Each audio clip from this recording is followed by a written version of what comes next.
It's time for me to provide some coverage on a crypto that's coming out here very shortly. This, by the time you hear this on YouTube, will be very shortly prior to the impending launch of this token. By the time you hear it on the podcast, this token likely will have already launched. So I'm trying to time this flawlessly if possible. And then, of course, I will share it on social media to make sure everybody gets full exposure. This one was brought to my attention via social media, actually, but I had I talked to Mr. Segala on a past episode. If you go back in the archives at cryptotalkradio.net, Josh Segala was discussing the idea, or the problem, I'll say, of how do you make sure that cryptocurrency that is owned or transacted is still made available and accessible long after you're gone. So picture a scenario, and I can resonate with this given my age. Picture a scenario where you may have accumulated a certain amount of wealth in the form of cryptocurrency. And as we know, cryptocurrency frequently takes a long time to generate any realistic value. And so you may have accumulated wealth that has not realized yet. You have purchased it, or you received it, or airdropped it. And then at some point, years after the fact, it automatically has jumped to whichever value is its peak. Now, if you were, let's say, to run into a train or in a car wreck or a plane crash or just die of old age or something else, remember that the nature of private wallets is that unless if you gave access to the key to somebody else, they're not going to be able to easily get access to this. And you are told not to give your key, your private key, to anybody. You're told not to give your mnemonic phrase to anybody. So as a result, it's possible that some of that could be lost for a long time. Now, this is not unique to cryptocurrency, because in the fiat world, if you have money in a bank account and the bank account is only in your name, and somebody passes and that money is still in the bank account, it's well known that it's kind of a pain to get access to these funds. I'll tell you a very humorous story. There was a rumor that my great aunt, this is on my mother's side, had buried, or my uncle, who I don't believe I even met, but there was a rumor that they had buried a large jar full of dollar coins somewhere in the backyard under a tree. And nobody ever took the time to vet whether this is true or not, but it causes this used to be a thing that you would always hold on to cash fiat because you didn't trust access through the banks. And so you would hold it somewhere on the property. And then, like on your deathbed, or maybe in a will, or maybe in a last letter or something, you would tell somebody, hey, go dig here and get access to the money. Or in extreme cases, this is like in the 1800s, you would have some of these people that would request to be buried with their wealth because they didn't want anybody to get to it. So you hear stories about the pyramids being, stolen or looted, right? And this conversation is an ongoing problem. Now, what the United States government at least tried to do in order to deal with it somewhat is you've got investment things that you can do where you can kind of put money away, or that you can give money to somebody else, or kind of put it as a store of value. Things like bonds. Most people don't know that when you file your taxes, if you do it through H&R Block, and I believe some of the other ones have opened this up, but it used to be only through H&R Block, you can allocate a portion of your tax refund to getting Series I bonds. The problem with that is they're paper bonds, and you have to take them to a bank to cash them out, and you have to sit on them for 5 years for them to get any value. And after that point, it's only like 10% value. So it's not a lot of appreciated value. You can try to convert them to the digital form. The problem is that the online site that they use for the digital form jumps you through a bunch of hoops, and it's a nightmare to the point that they force you to walk into a bank branch and get a bank manager to stamp something on a piece of paper. That's how bad it is. They really don't want you to use this tool. So the paper bonds are a great way if I wanted to preserve some measure of wealth, because it doesn't lose value. Even through inflation, it doesn't ever lose any value. It doesn't appreciate very well, but it doesn't lose its store of value. So you can buy a bunch of these bonds and then hand them down to a child or to a niece or whatever so that you persist the value over time. Well, this concept in fiat, as I talked to Mr. Segala, there's something to this, that in cryptocurrency, there never was really a solution to this problem of how do you make sure that cryptocurrency can also be transferred to somebody, but also kind of not persist its value, but be accessible and available without the risks or the hoops that it takes. Remember that if you're listening to this, you're either new to cryptocurrency, chances are, or you're experienced enough to understand and remember what it was like when you were new and you realize that it's been a pain. It always has been. You have to set up a wallet. Well, there's tons of wallets out there to choose from. You need to choose a wallet that's going to work for you. Then you have to learn how to use it. If you're not technically savvy, this can be somewhat of a pain. So most people defer to Coinbase wallet, which is crap.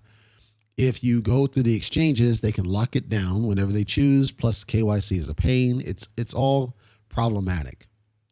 So in comes Crypto Vault, cryptovault.net. It is not the only one in the space that does this, but it is one of the more notable ones. And that's what I'm going to talk about today. I had to give you the preference, and that's why it took so long, but I had to give you the preface for what I was going to talk about with Crypto Vault. Cryptovault.net is its site on the Binance Smart Chain. The problem that it's trying to solve is exactly what I described, is being able to issue what is essentially a cryptocurrency certificate that is a store of value certificate, whether that's for cryptocurrency, NFT, but then it has a unique identifier and you can issue it to someone and then you can redeem it after a period of points. So it works very similar to bonds, but it tries, the biggest problem that it tries to solve is to simplify the learning curve that it takes in order to get into cryptocurrency the first time, because you can basically issue somebody something that has the same value appreciation capability as cryptocurrency without the overhead involved in it. This got a lot of eyes on it. On social media, it's been going like crazy. They did a pre-sale recently. The pre-sale sold out pretty darn quick, and it's expected to climb significantly in value. That was one thing that stood out, was it's solving a real world problem. And it's a problem that's outside of the crypto bubble, because you have people that, I know a lot of people that either looked at cryptocurrency and backed off because it was too much headache, or they were in cryptocurrency and they quit because of the scams. And so having something like this that can help solve both issues, I think has strong potential to help bridge that gap. Additionally, if it's done correctly, and this is what's unknown from the docs, and I'll talk about that in a second, if it's done correctly, it could help insulate away from the damage of the current administration and their executive order and the Janet Yellens of the world. It depends on how they implement it. If they implement it in a way, it seems like what they're doing, and if they want to come on the show, I would love to talk to them, and I want the smoke. But it seems like what they're doing is basically when the certificate's issued, it is spinning up a separate wallet address tied to that certificate by that unique identifier, specifically to that cryptocurrency, so that every cryptocurrency that has a wallet would have its own wallet address. Now, who would have access to the transactional data outside of the blockchain? By which I mean, you can purchase these certificates with a fiat. So you can take your debit card, credit card, and just purchase it. So let's say you wanted to gift somebody. This is a great Christmas thing for those that practice Christmas holiday. Let's say you wanted to give a bunch of people $100 Bitcoin certificates, right? Because you know that Bitcoin is likely to go back up at some point in the future. You can use your debit card to buy these certificates, hand them the certificates, and then they just sit on it. It's just a store of value until the date of redemption. And it's a great way to get them into cryptocurrency without having to spend time educating them about wallets and wallet addresses and blockchains and exchanges and et cetera. But who has access to that transactional data?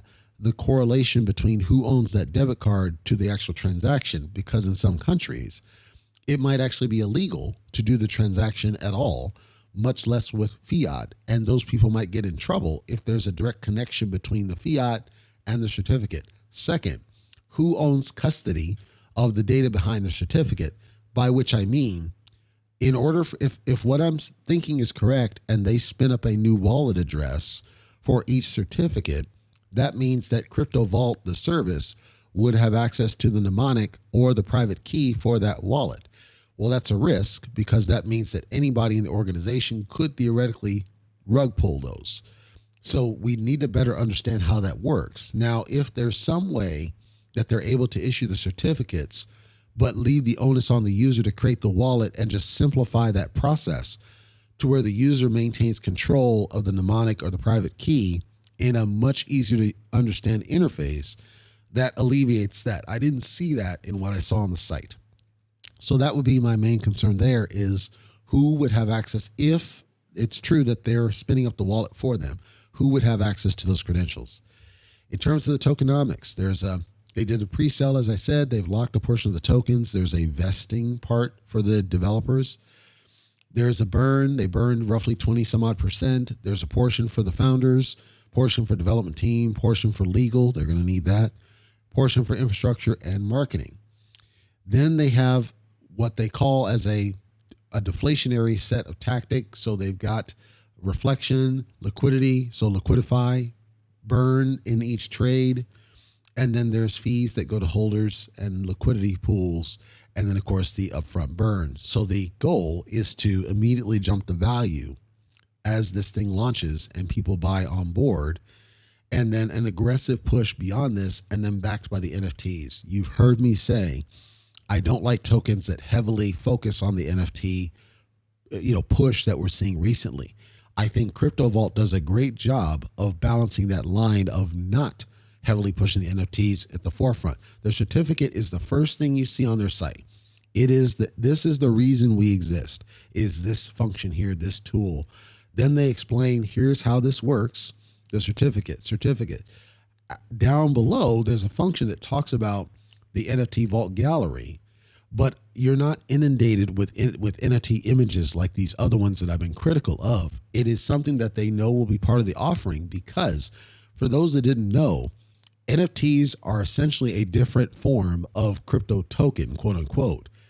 They just take a different form. And the challenge with NFTs, of course, is that NFTs are subjective in their value. Some people see value in garbage art, like the Bored Apes garbage, for example.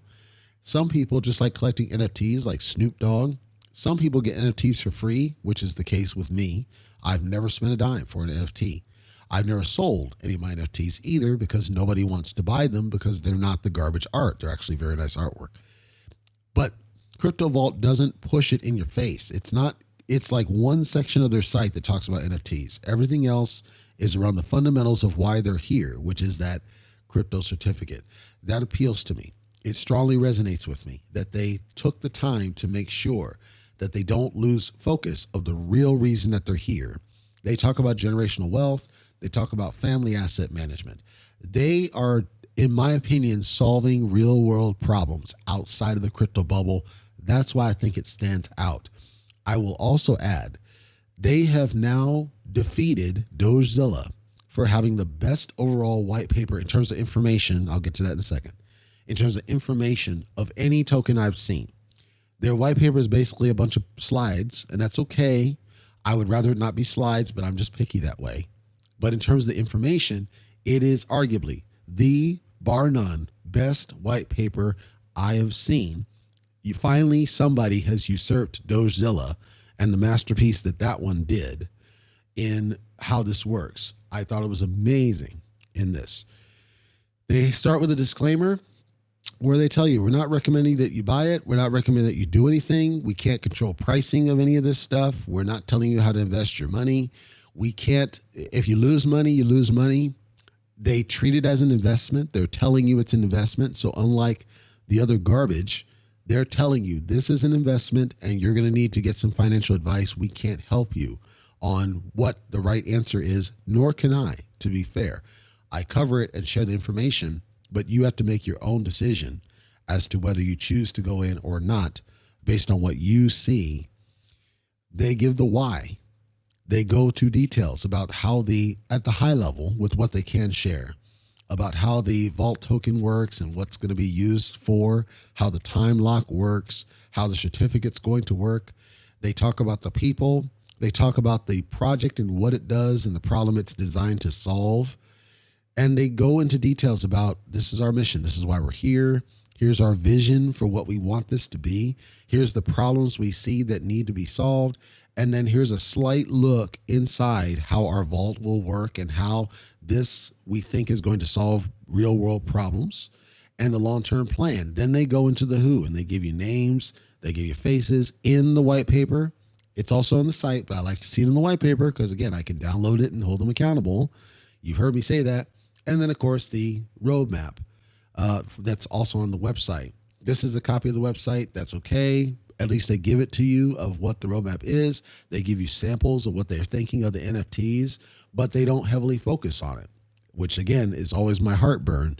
When there's an excessive focus on NFTs, I think it turns people off. Here it's not. Here it's kind of a, by the way, if you're interested to see kind of what we're thinking, here's how these certificates might look, and here's how the NFT certificates in the NFT gallery might look.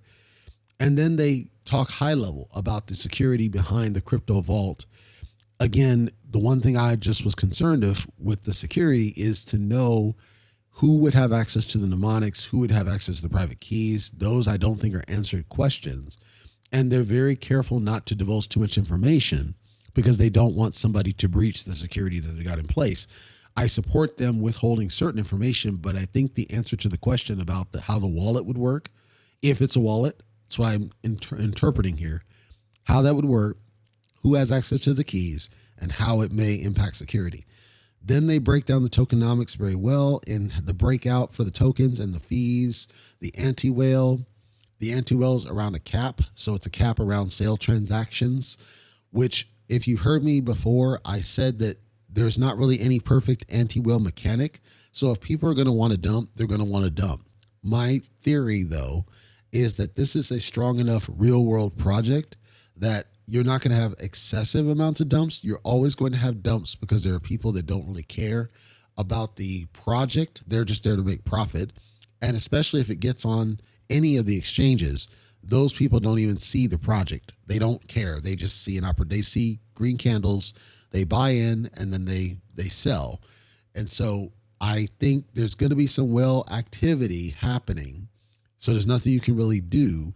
But I suspect that the nature of the project, at least up front, this is my gut speaking, there's not going to be very many people that are going to want to do it. They're going to want to kind of long play this and let it play and see how high this can go. Because there's no reason under these tokenomics, under a 1 trillion total supply for tokens, and the breakout that they have with the burn that they did, it's in the billions. And you've heard me say that I think 100 trillion, 200 trillion is kind of the perfect inventory to have. So this is significantly lower than that. But in this case, I think it's okay because of the nature of what they're doing. In the tokens that don't have this kind of utility, your Doges of the world that don't, I'm talking not Dogecoin, but just, baby Doge, mega Doge, those dog coins that don't do anything. The only gimmick they can rely on is the psychological of millions and millions and billions and billions and trillions of tokens in something like this that has a utility that's a real world utility outside of the bubble. I think here it's okay to have a constrained inventory, and it's not excessively constrained. It is constrained, I think, enough that the price movement should be healthy. They did a pre-sale. We have to see how the pre-sale plays in because most of the people who bought into the pre-sale, as with Seifu, it's probably going to follow that same pattern of super FOMO pump, a super jump when it launches. Now we'll have to test if the anti-whale is able to do its job and prevent the excessive dump we see with Seifu where it drops, 50%. I don't know what the answer is. I'm saying that from what I see in this one and the utility of it, I would be shocked, I guess, if people now, because we're not talking exchanges, we're talking in DCEN.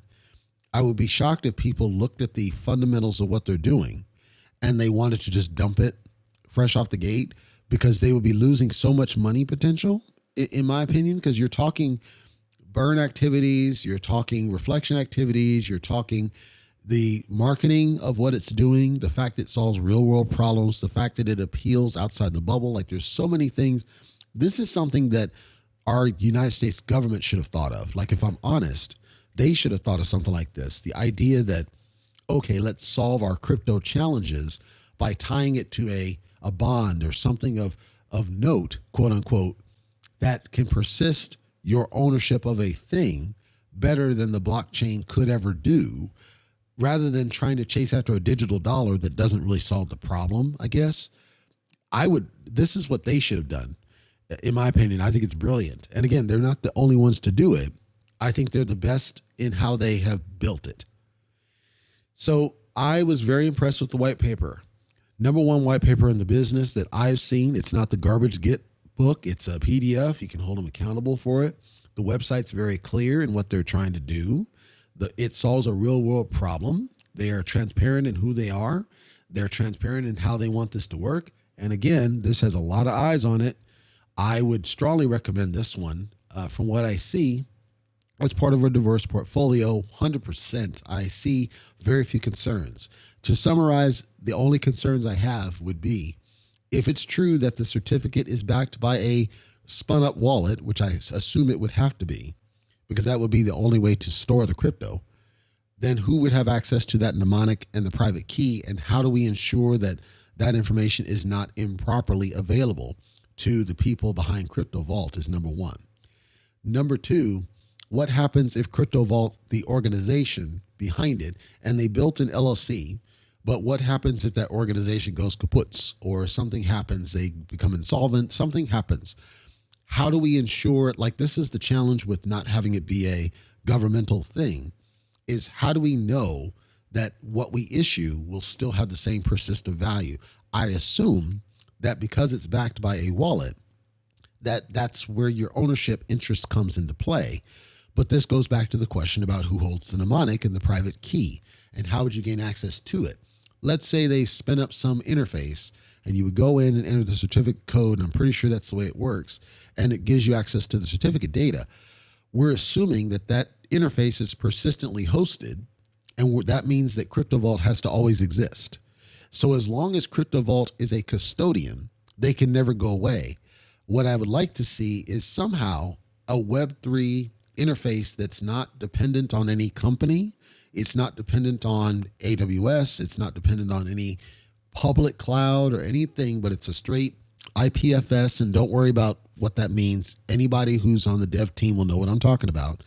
Some sort of IPFS based portal that will always persist well beyond you or I, that we can always go to in order to access these assets, so that we're not tethered to the Crypto Vault Company LLC.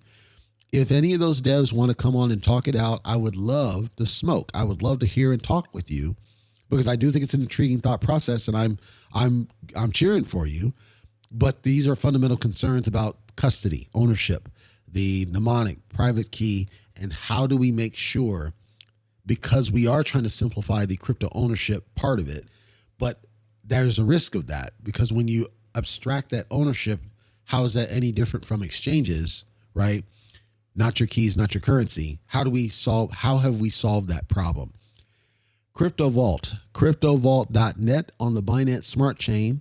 I would recommend you take a look at it and I would call out two categories of listeners. Number one, if you know people, or even yourself, but if you know people who just, we're sick and tired of the way crypto, its complexity of a thing, I suggest you look at this one, because I think it can provide a solution to that problem and simplify it, but still allow you to benefit from it, especially when we talk about Bitcoin. Category two would be if you're trying to create generational wealth that lasts beyond you, wealth that you can pass down to your children or to your nieces or whatnot. I would recommend you take a look at this, because I think that it offers a simpler way that's common. It's very parallel to what we know of in the bonds world, where we can create something that has a store of value and pass it down to someone. Because what a lot of parents are doing now is they'll just create a wallet for their kid and let their kid watch it. That's fine. And most of the younger folks, the teenagers, they can figure out the whole wallets and crypto pretty quick. But everything's changing. The scope of everything's changing. And it may bear thinking about a simpler way to just store value for them, rather than exposing them to the scam risk. Like, does that make sense? Because maybe you're the custodian of which projects they buy into. Maybe you're buying it for them. Maybe you're the only one that can purchase crypto for them and they can't do anything with it, like a bank account that they don't have access to, they don't have a debit card for. But I just personally think it's a smarter bet to have something like the certificates that's value for them. You store it, and if there's a physical certificate, that'd be even better because you could toss it in a file cabinet. But you store it, you have it available. If and when come time that you want to pass it down to them, then it's a matter of just transfer ownership and kind of go from there. CryptoVault.net, take a look at that one. See if it makes sense for you. Devs, if you are listening, I would love to have you on the show and talk out what you're doing so I can help spread the word. But I would love to get some answers to the fundamental things about the mnemonic, the private key, and custody and ownership and all those things, just to kind of circle the wagons because I don't see it here. I looked in the audits. The audits are clean, so I'm not concerned. It's not a concern of that I think you're scammers. It's not that. I just want to make sure that information isn't clear in the information provided. And I think it's helpful for investors to understand exactly what's going to happen with those key pieces to make sure that there's no risk of not having access to those assets well beyond you or I living on this earth.